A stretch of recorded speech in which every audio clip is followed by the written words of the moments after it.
Ooh, live. I see it. Okay, we are live streaming and we'll give everybody just a few minutes to get on, okay?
Hi, everybody who's joining us. We're just giving everybody a quick minute or so just to get on the live stream, and then we will get started with our lunch and learn.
Okay, I think we are ready to go ahead and get started. Um, my name is Elizabeth Abu. I'm with NCTC's marketing department, and I wanted to welcome you guys to our first Alumni Association Lunch and Learn. I am so excited about this program. We're really hoping to engage not only our alumni through this, but our students and really all of our community members across our 6 campuses. So welcome again. Thank you for joining us. Feel free to enter any questions into the comments portion there on the Facebook Live, and we'll be kind of feeding those to our hosts today. So feel free to put any questions in there. And this is, like I said, our very first Facebook Live Lunch and Learn for the Alumni Association. And so I'll go ahead and introduce Michelle Harvey, who is going to tell you about our program today. Hi, everyone. Thank you for joining us during your lunch. As mentioned, my name is Michelle Harvey, and I'm the Development Coordinator here at NCTC.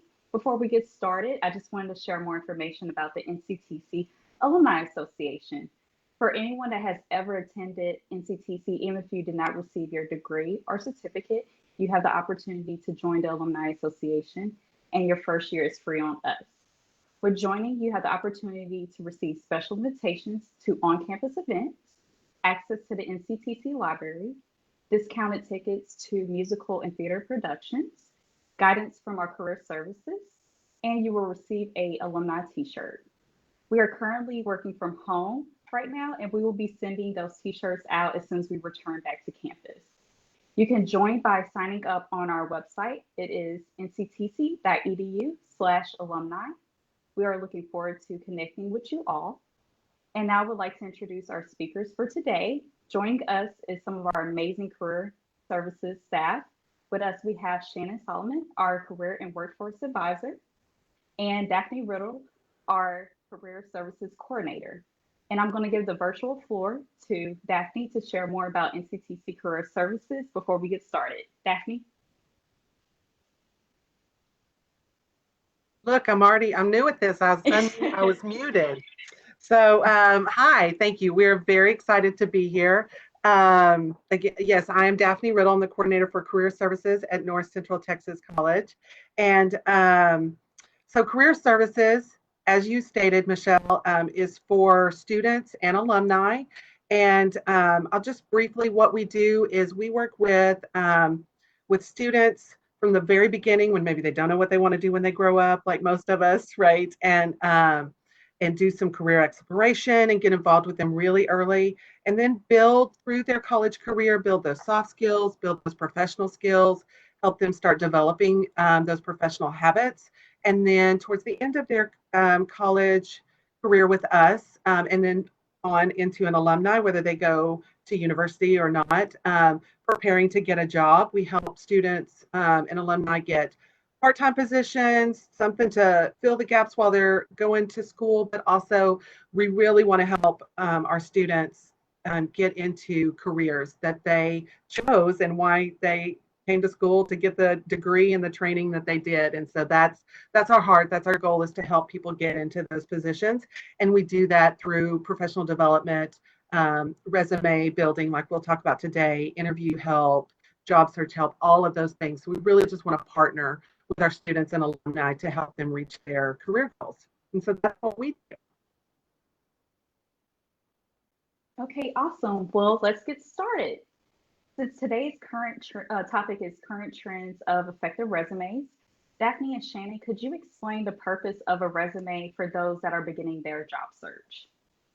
Yeah. So the primary purpose of a resume is just to get an interview.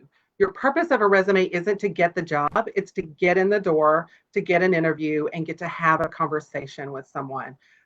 So it's a marketing tool, really, to kind of put your best foot forward and meet somebody. So that's the goal of a resume. Shannon, what would you add to that? Yeah, I think resumes are meant to heavily focus on your technical skills, but they can also show a little bit of your personality, some of the soft skills that you have. And those are the types of skills that'll set you apart from your competition. So you really want to, show the employer who you are as an employee, as a person, so along with your technical skills. Yeah. Awesome, great. All right, since we're moving along, with some types of, there are so many types of resumes to choose from. Mm-hmm. Types of resumes, and share which one will be best for you to use as the job seeker. For example, when is it appropriate to use a CV rather a chronological resume? Okay, yeah. So there are lots of different types of resumes, and I don't really like to get hung up on labels in resumes or anything else. And so, but what's important is to know how you want to present your information so that you can consistently do that. Everything, when we're thinking about a resume, we want to make it easy on the reader, the prospective employer. And so how we arrange information, how we consistently feed what it is that the story that we're telling. So that helps you decide what you want to do. So the most used is what's called a reverse chronological. And obviously that's putting things in chronological order, reverse, because you always want to start with the most recent relevant information first and work backwards. And that's true in everything. Anytime you list anything, jobs or tasks or skills or anything, you want to be consistent with that format. So reverse chronological. Lots of students will use like a functional resume. That may mean that you don't have a lot of work experience. And so you're focusing more on those professional skills, soft skills, characteristics, attributes that you bring to the table. And you mentioned a CV, which is I call it a Vita. I'm not really even positive how you say that word. I think it's Vita, but those are basically for two things. One, if you are in academia, if you ever get published, if you are writing things, if you're vlogging, blogging, any of those things, it's a place to house all the information. They're typically much larger and tell the whole complete story. But interestingly enough, every other country uses a CV. So America is resume specific. Like we're the only people who really do that. So if you are applying in another country, you're going to want to do a CV. And keep that in mind for internships, or if you're doing study abroad or things like that, you're going to want to use that different format. So I don't really get hung up.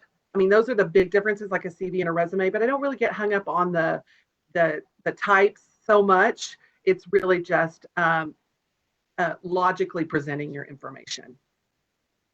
Elizabeth, did you have a question? Yes, we did have a question on our stream that wanted to know, how do you know if your resume is too weak? Like, how do you know if you have a weak resume? So, so that's a really good question.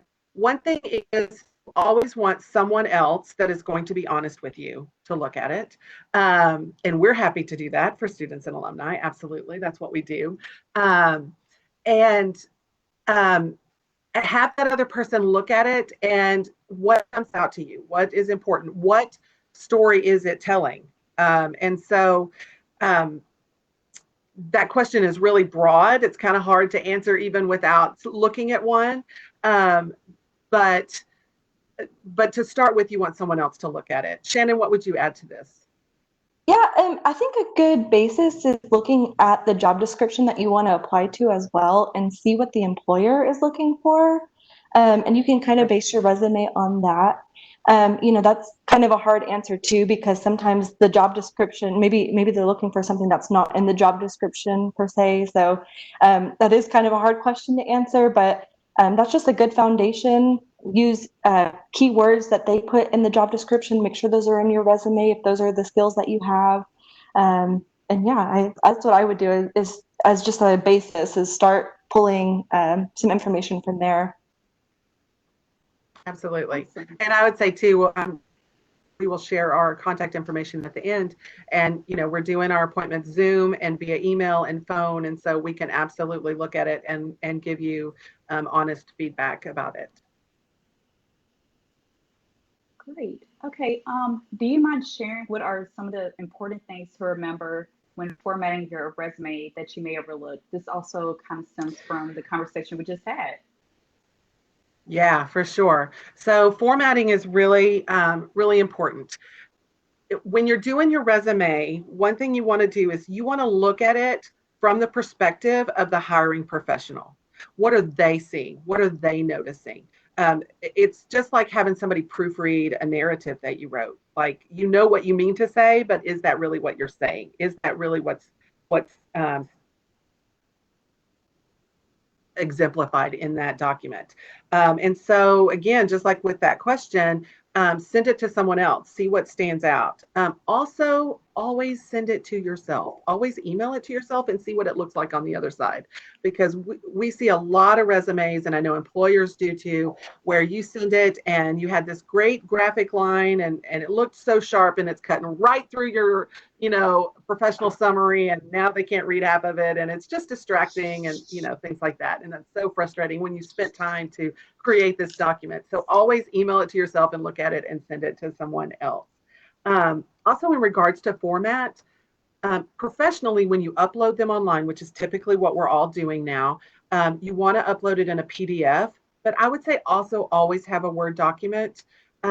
If you are ever sending it directly to an employer, maybe through their email, send both. Make it easy for them. Which do they prefer? They'll just open whatever works best for them. It's really, you want to be hospitable. Like, you want to just really make all the information very easy for them to access.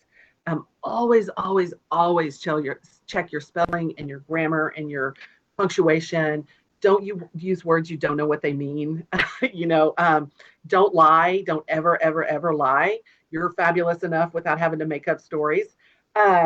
So just check those those things, they matter. I've known employers who, second misspelled word and it goes in file 13 in the trash, I'm done. Because if you don't care enough about how you're presenting yourself and in this introductory first impression, to check it, and let's be honest, your computer's probably going to tell you when it's spelled wrong, and you can check that too. If you don't care enough to do that, how are you going to care about the work that I'm giving you to do on a project that I'm trusting you to do, how you're going to represent my company? So those things really matter. And then I mentioned earlier consistency. Be consistent in your spacing, in your bullets, in the tense that you use. Are you using past tense, present tense, all those sorts of things? All of that makes it more palatable for the reader. Like, it's just easier to take in. And that helps. If I've got to try and figure out what you're saying and when this happened and why it happened, if I've got one position open and I have at least, and this was before the pandemic, at least 50 resumes to view, no telling how many now, then I'm not going to work that hard. I don't have an emotional connection to you. I'm not invested in this document that I'm reading. And so if I have to work too hard for it, I'm moving on. And so you just have to think about that sort of thing. It needs to be easy on the eyes. It needs to be easy to read. And so consistency and flow and having kind of the space to breathe in it. We have a lot to say typically. And so it's like words. And that's not always the best scheme for that. Like, you want to have it breathe. Shannon, why don't you speak a little bit to formatting a resume and what works best? Sure. Yeah, you made a lot of great points, and that kind of feeds right into what I was going to say. There's a big tendency to put all of your experience and all of your skills on there. And I've known a lot of employers that won't read more than one page. So I think just basic guideline, 1 page max. If you have extensive relevant experience in that field, then maybe you could go over to 2 pages. But if you're not sticking to 1 page, chances are you have too much information on there that's not specifically relevant to that specific job. Absolutely.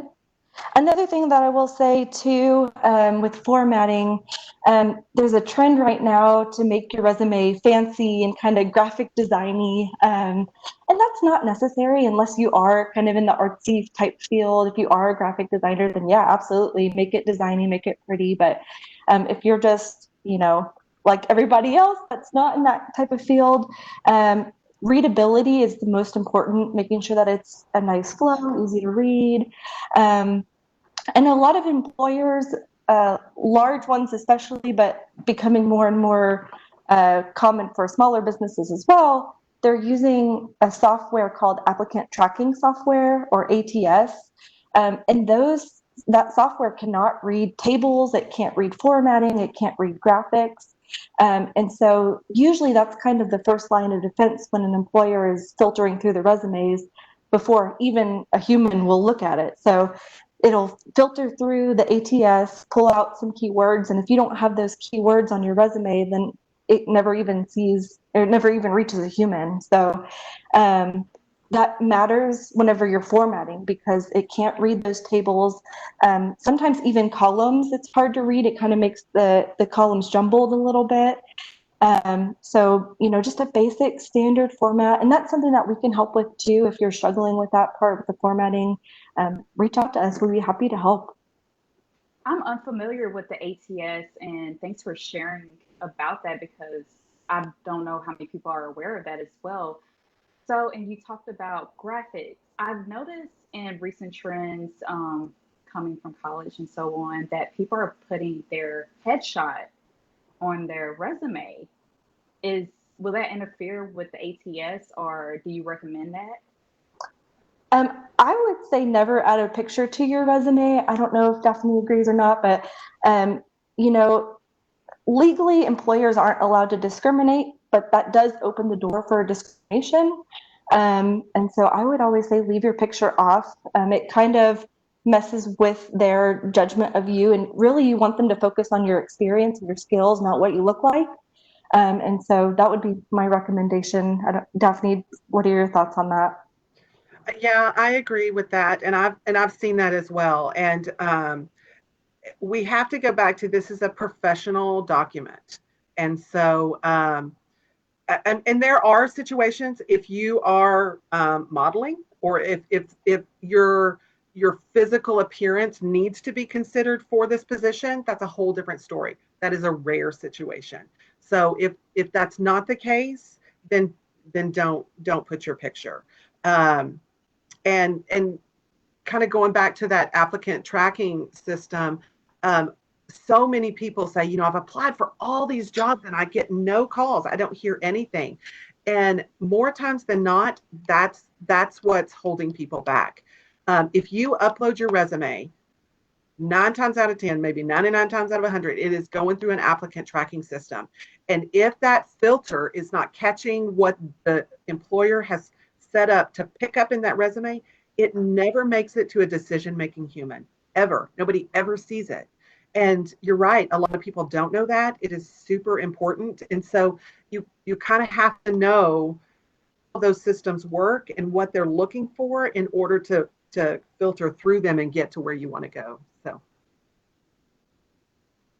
that's super interesting to me as well. Really.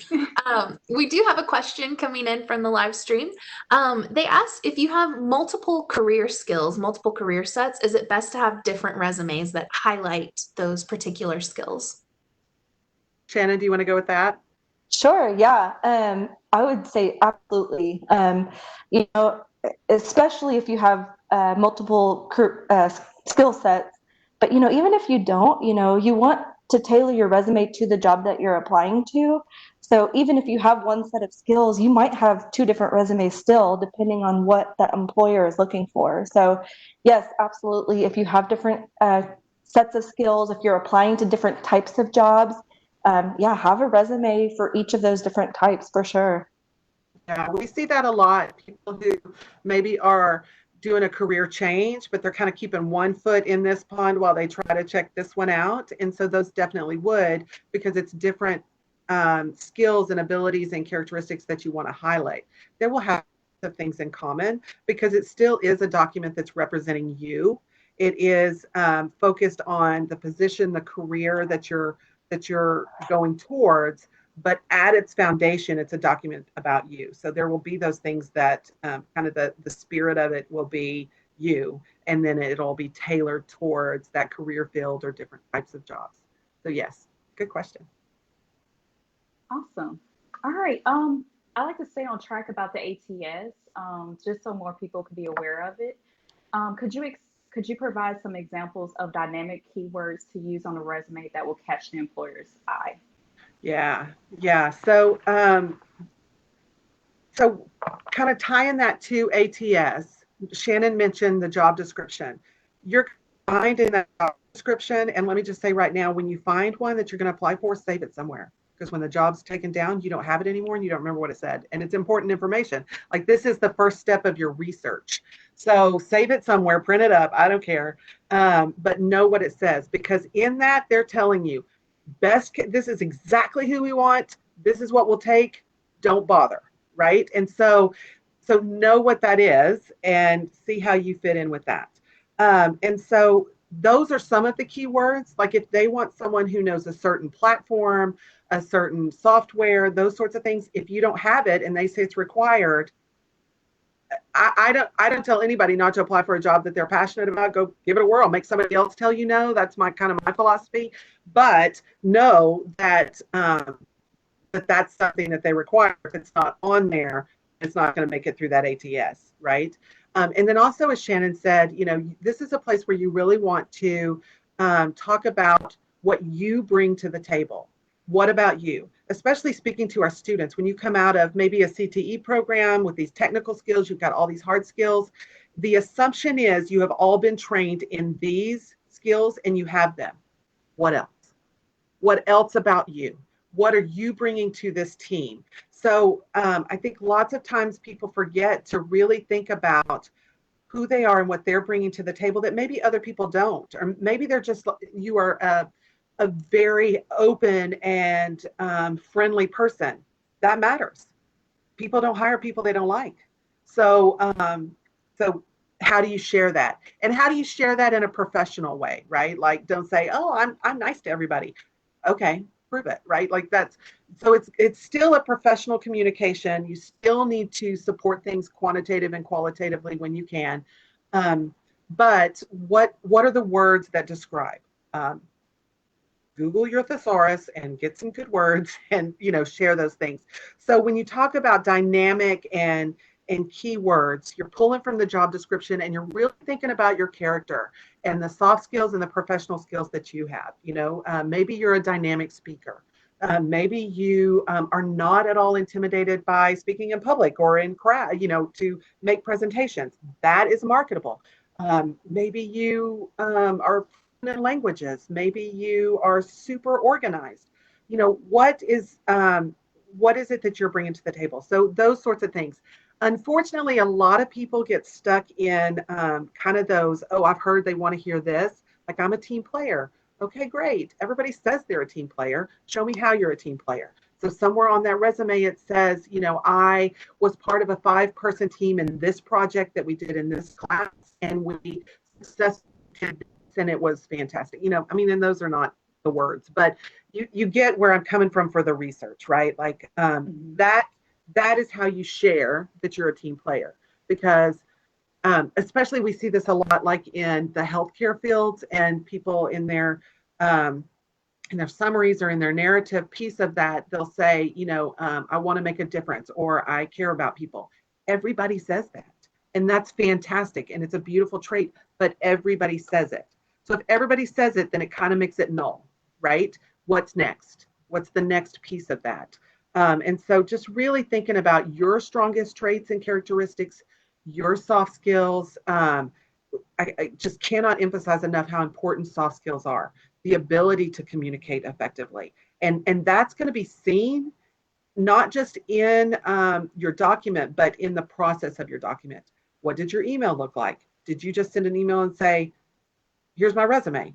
Okay, that's not professional. So, hello, I've attached my resume for your review. I hope to hear from you soon. It doesn't have to be extensive and lengthy. It doesn't have to be something major, but it needs to be professional. Did you follow up? What did that communication look like? So you are providing information and to support what you say about yourself in the resume. So keep those things in mind too. And describe yourself. Don't just say something because you think somebody wants to hear it, right? I am not going to put multitasking on a resume. I am not a good multitasker. And so I don't want to set myself up to fail by saying that, I can multitask, and then they hand me 5 projects and I go, and I run out the door. Like, that's not good for me, for them, for anybody. So, so be accurate, be honest, and really think about who you are and what you bring to the table. And that's my favorite thing.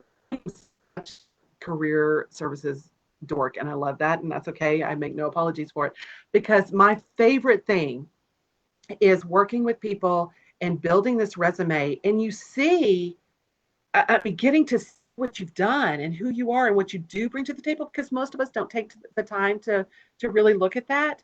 And I love that process of people going, oh, I did do that.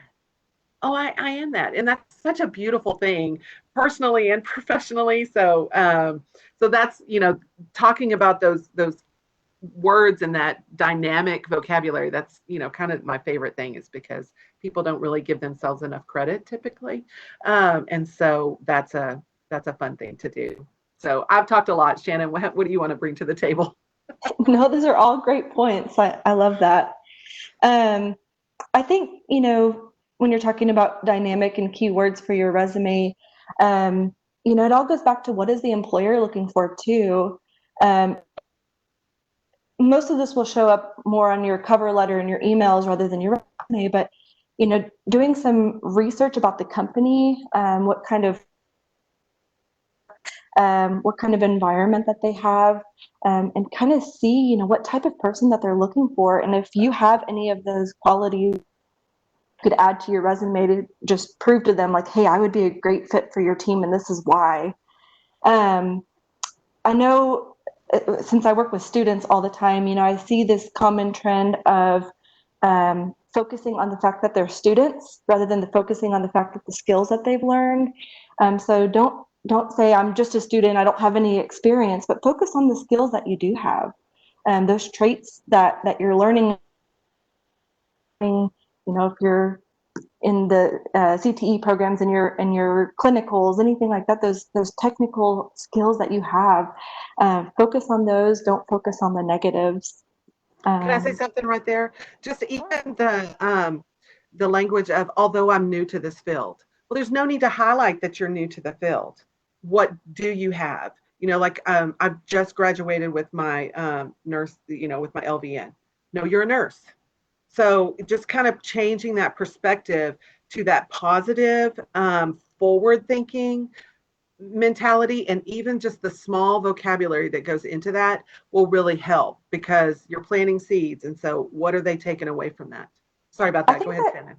I think that kind of goes back to a lot of people don't realize how valuable their skills have, and they might even, you know, not even recognize some of the skills that they have because they're like, oh, everybody has that. Well, no, they don't. You know, you got to really think through, you know, some of those things that you're learning and that you're working on, and don't undervalue them, because even though you might think it's nothing, you know, that's big. That's a quality that employers are probably looking for. So that would be my encouragement to students, especially, is really don't undervalue your skills and really focus on the things that you have learned. And as a side note, one of the things that we offer through the career services is Clifton Strengths Quest. And so we provide that to students and alumni. If you're like, I don't know what I'm good at, I don't know what my, you know, attributes are, we can work with you, and you can do that assessment. It's fun. I love assessments. And so it gives you tangibly, like, these are the things that I'm probably really good at, and so we have that as well to help people.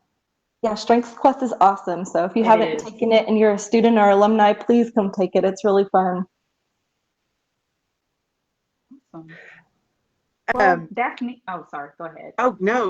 Well, I was just going to say, just also talking about those words, be careful of the overuse, you know, the hardworking and the teamwork, and those are all really fantastic, but there's other ways to say things that probably describe you better. And, you know, what's going to stand out and not be something that they've seen on 35 other resumes, right?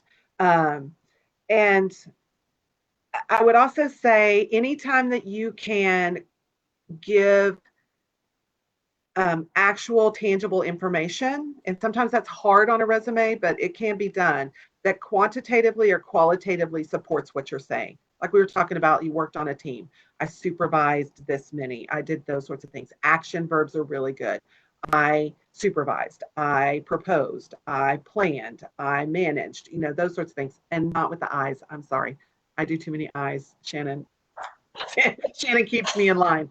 But those sorts of things. So it's telling that story, and I'm thinking about you doing those things. So it kind of takes this prospective employer on a journey. And I would also say, think about the valuable real estate, right? Your resume on first glance is only going to get like 3 seconds. So it's got to matter. And so that top 1/3 of the page is the most valuable real estate. Don't waste it. Only important information, only the really good meat that's going to draw me in and make me want to read the rest. So keep that in mind. People spend tons of time and they've got a 3-page resume, and the good stuff's buried in the middle of page 2. So I'm not going to make it there. I literally think about, I've got one position and 75, 50, whatever, however many resumes. You got to get to it fast. So so keep those things in mind too. Think like the employer. Put yourself in that mindset so that you can view it more critically.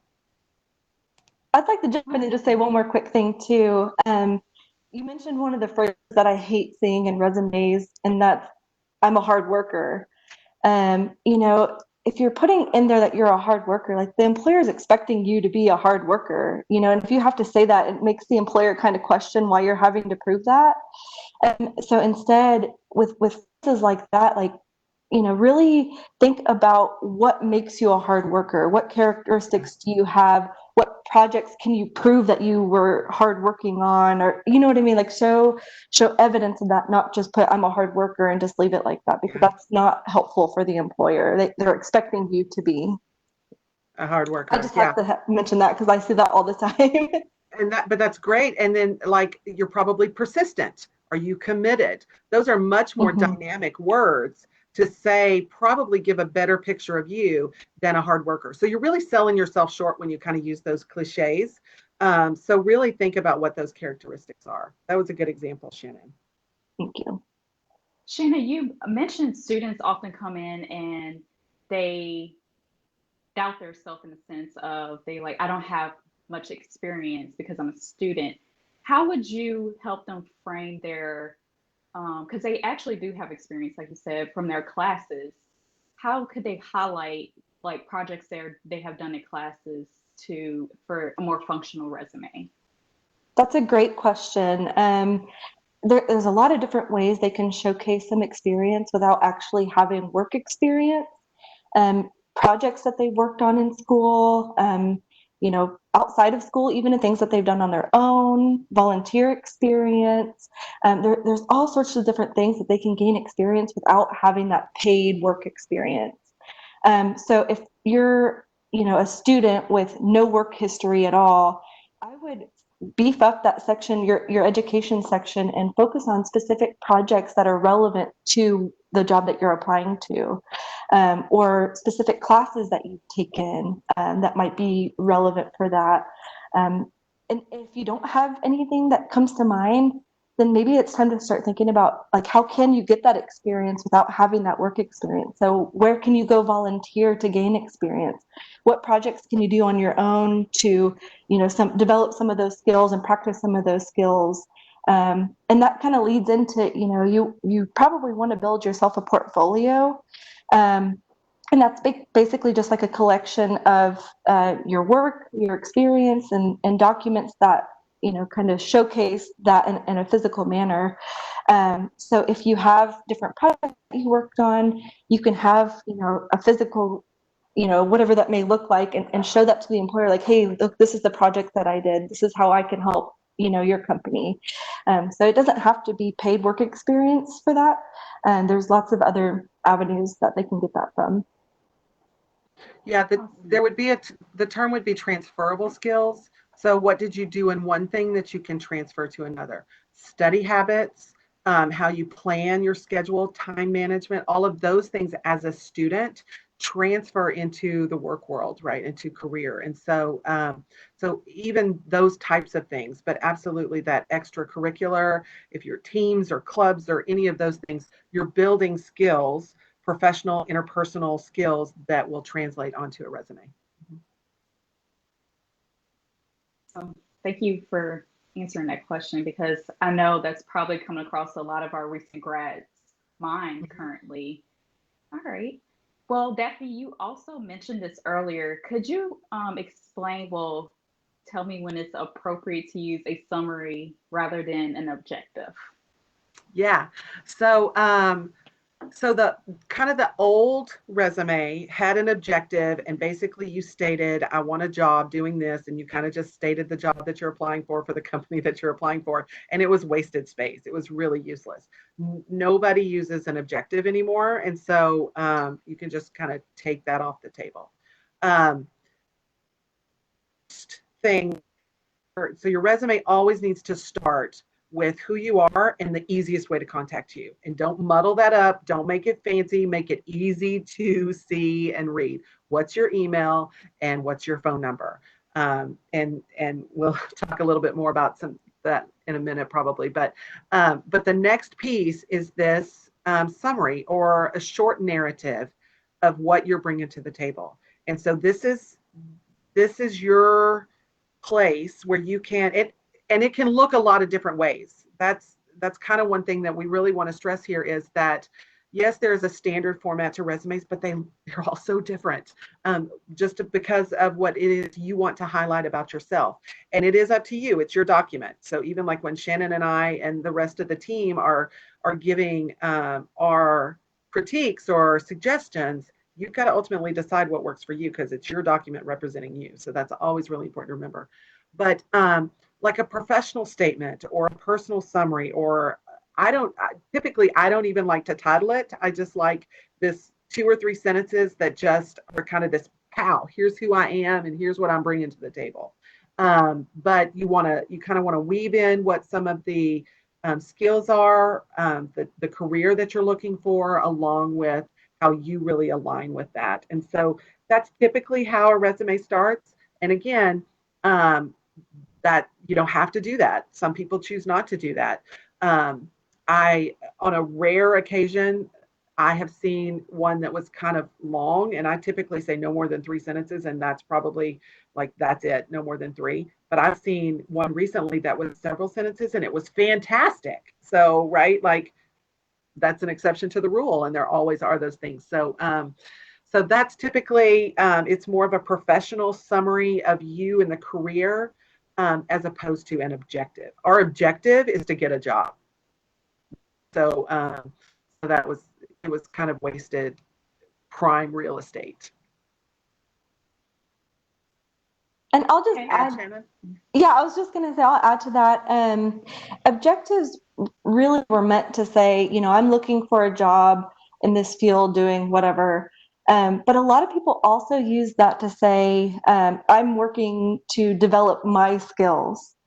Well, from an employer perspective, they'd rather know what you're bringing to the table rather than what you want to work on personally. So focus on the skills that make you valuable to them, and think about it from an employer perspective, not from a personal, what you're looking to get out of it, but what you're willing to give, and what skills and what qualities that you have that'll benefit the employer instead of you. Yeah, absolutely. That's a good point. It is great to want to learn and grow.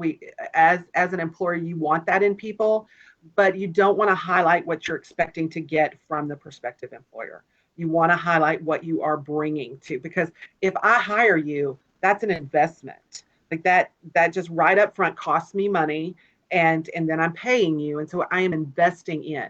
So if your resume starts with, I hope to come into your place of business and learn how to do this, well, then automatically I'm giving, and now you need something else. And so that's perfect, Shannon. Like, you really want to think about it in terms of what your investment is worth. Great. Okay. Could y'all share some tips what to include as well as to exclude from a resume? I know this is maybe a very overwhelming thing, situation for some people. They may feel like I have to include this, and this, so they have a whole representation of me before they hire me. But like you mentioned before, if you do more than one page, oftentimes it gets overlooked. So Yeah. could you share some tips about that? Yeah. So, everything on the resume needs to be purposeful and relevant. It's not a place to put everything. You don't have to put every single job you've ever had, especially like if you're like, I'm an old lady, I'm not putting what I did in high school, or probably not even early college, right? Like, it's not relevant. And so, so think about those things that you put on there. But at the same time, you need to think about times and those sorts of things. Like, are there big gaps in employment? But if you're only putting relevant experience, then that kind of changes that. There's lots of nuances, but it's really important that, you know, I mean, right up front, your name and your address, email address, and your phone number are very visible. Make it easy to contact them. And lots of people think this has to be the name that's on my birth certificate, and it doesn't. If you're going to go by Jackie and your name is Jacqueline, sorry, I was trying to think of a name I could, then you can put Jackie. Like, that's okay. You don't have to, that's your choice, but you don't have to, it doesn't have to have your first, middle, last name. Maybe you have a surname and it doesn't have to do that. So that's important. Put who you want to be called on your resume. Make your email very easy to find. Make sure that it is professional, not hotmama@gmail. I'm sure you are, and that's lovely, but it needs to be professional. And also thinking about, I know this is for alumnus, but if there's any students, be careful of using your student email because at some point that stops being accessible. And also it highlights that you're a student. And so not that being a student is bad, but if somebody's going to say, oh, well, they're new and do I really want to make that investment? I mean, sometimes you just, well, to me, you want, like the resume is to get an interview, right? Like, so whatever's going to get you in the door that is honest and accurate, then that's what you want to do. So your email and then your phone number. Now, address. I don't put an address on a resume. Nobody's sending you snail mail and they don't need to know where you live. That's how I feel about it. And that's what I do. But again, resume. Shannon likes to have the city, state, and zip. I've kind of talked her out of that whole physical address. She met me in the middle a little bit there. But it's your choice. But to me, it's just wasted information. They don't need it. And like Shannon was talking about earlier with the photos, is that something that you're going to, can it in any way bring a negative? And if it can, then don't do it. Now, going back to, sometimes it's required. Like if I live in Texas and I'm looking for a job in Hawaii, they're not going to even talk to you if you don't live in Hawaii because everybody wants a job in Hawaii, right? So you have to have a physical address on your resume. So those sorts of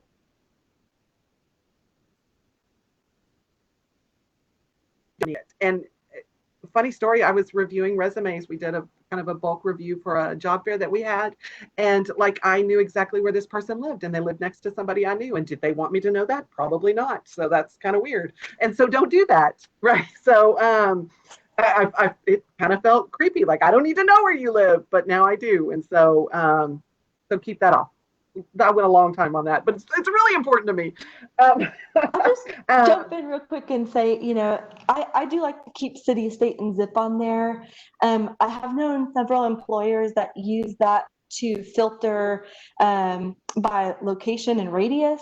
So they might type in like a zip code, and if you live in 15-mile radius, then you're considered for that position. And if you live outside of that, then they're not going to consider you. So that could go either way for you. So if you live close to the company, maybe consider adding that on there. And if you live far away, I know that's like really relative, but if you live far away, then maybe consider dropping it. It really just depends on your situation, depends on your preference. Yeah, so it can be a way to exclude you because they're like, oh, that's a commute down 380 and that's going to take, and they're always going to be late and they don't know you. You're 30 minutes early everywhere you go. But they're making that assumption based on, information they don't really know. So, but yes, if it can benefit you, absolutely put it on there.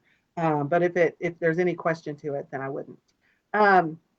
So making your contact information easy to find is super important. That summary part that we talked about is a really good conduit for your cover letter.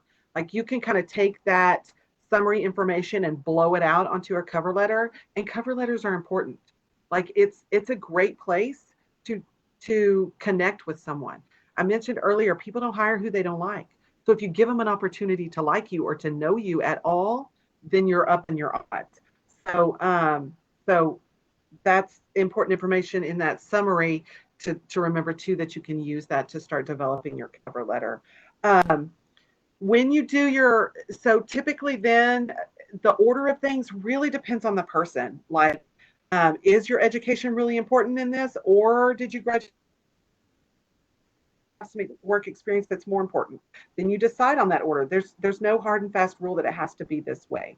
But I would say when you want to focus on what's important. For instance, when you do your education, the institution that you got your education, although NCTC is important and we love NCTC, it's more important the degree that you got or the program that you graduated from. Highlight that. NCTC is secondary to that. I see lots of resumes that have all cap and bold, North Central Texas College or University of North Texas or whatever, and that's great. And then the degree, master's in microbiology with honors is like tiny down below, right? So don't do that. Make that the big part. Make that the headline. So think about those sorts of things. But the order of it is based on how you're best represented. But, your work experience, relevant experience, you can title experience a lot of different ways. Like if you're bringing in transferable skills, maybe you don't have a lot, maybe you don't put work experience, maybe you put relevant experience, and then you have different things. Maybe it's not just jobs, it's other things too. So you can be creative with those sorts of things. When you have licenses, you've passed tests to get to a certain place, you always want to have those on there. What are the numbers, the state, the expiration date, those sorts of things. When you put your degree, spell it out. An associate of applied science in, database management, whatever that is, like that's a title. That's a big thing. So you want to not kind of cut corners in that.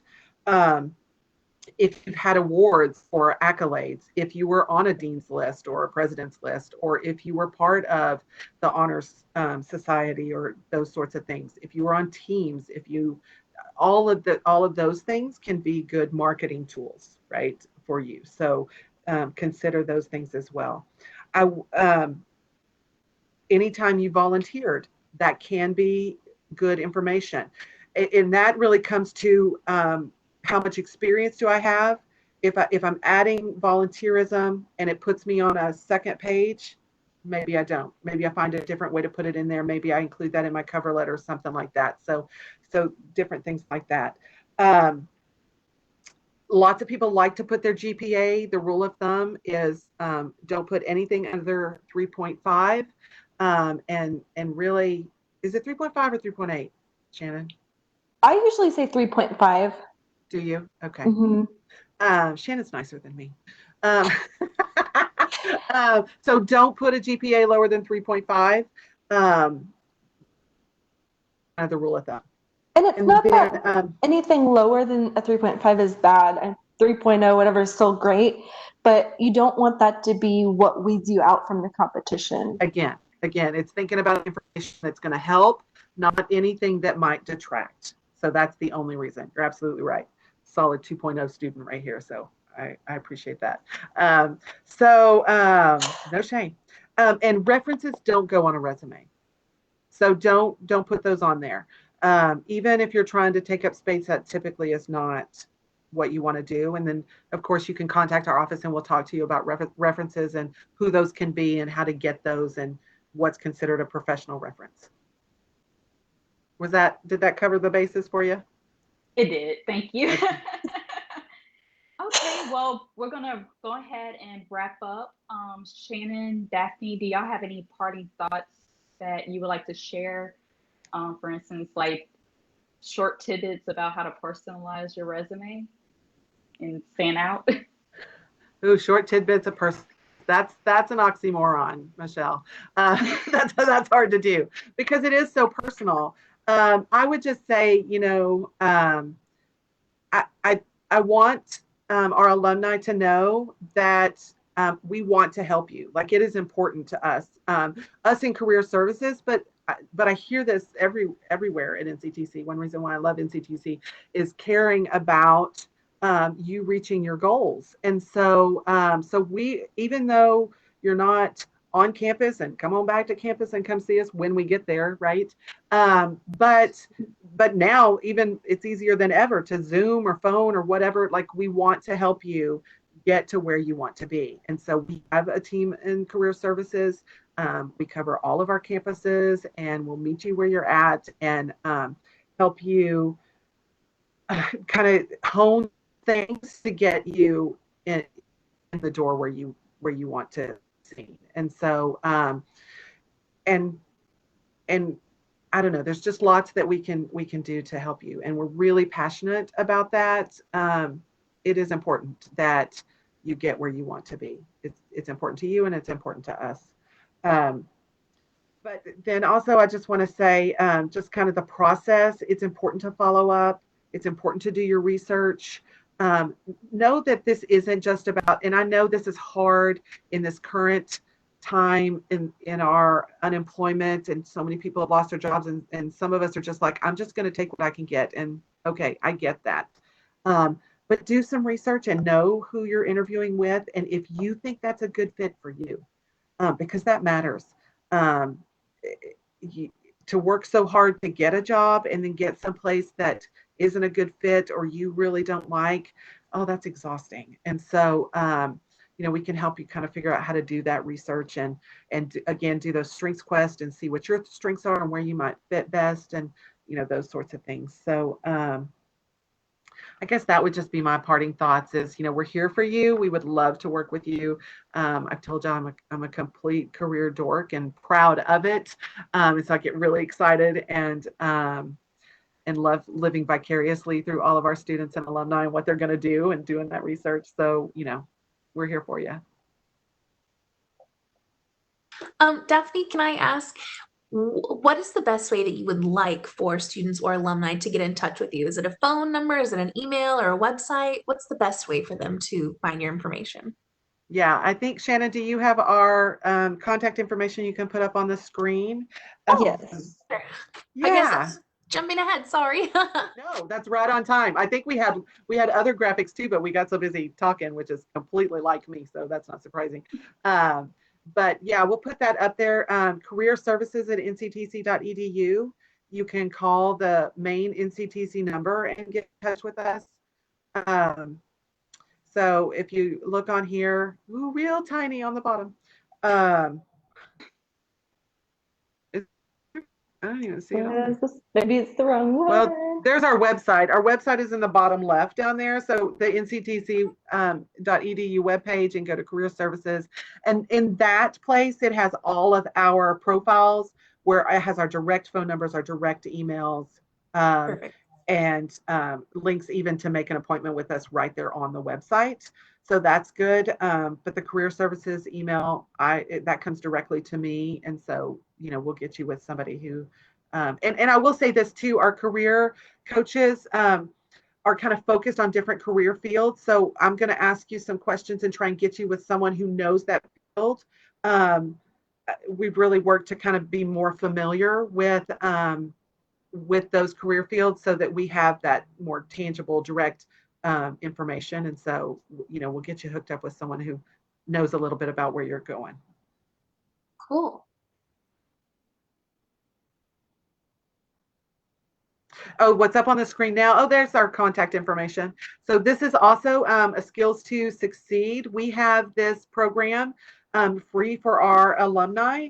And you can get a coach. You can do this at your own pace. It's got like, I don't know, 40 something, maybe 38 different modules on career exploration and then the getting a job and then success in work, talking about soft skills and professional development. It's really interesting. It's free for our students and alumni, and we are happy to share that access code with you. Call, email, whatever. I'll shoot you one. It's fun. It's kind of like a flight simulator, but it's doing career stuff. I love it. So anyway, it's fun.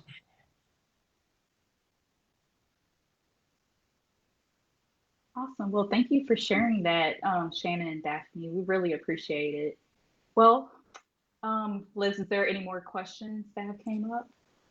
No, we had one that came up that you kind of answered as you were talking, and then we are going to put that contact information there in the comments of this video as well for anyone who is missing it, so you can find it there as well.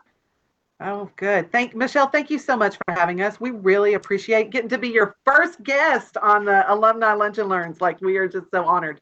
But thank you so much. It. Yes. Thank you. Thank you for doing this. I really appreciate it. It's very valuable information, and we want our alumni as well as community members and students to know more about our services, because what we do in general is important work, and we're here to service the community.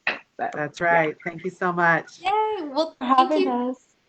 Thank you. Thank you to everyone who tuned in and watched live. You can find this on our Facebook page. So tell your friends if they missed it live and want to come back and watch. And then also like us on Facebook, follow us on Twitter, on Instagram, so you can be ready for our next Lunch and Learn, because we're going to be bringing different departments from NCTC, even outside organizations and different community resources to these Lunch and Learns, just to really kind of cover everything that interests our alumni and students. Anything you wanted to add, Michelle? You pretty much said it all, Liz. I appreciate it. All Said right. it Well, all. thank you. Thank you everyone for joining, and we'll see you at the next one. Thank you. Thank you.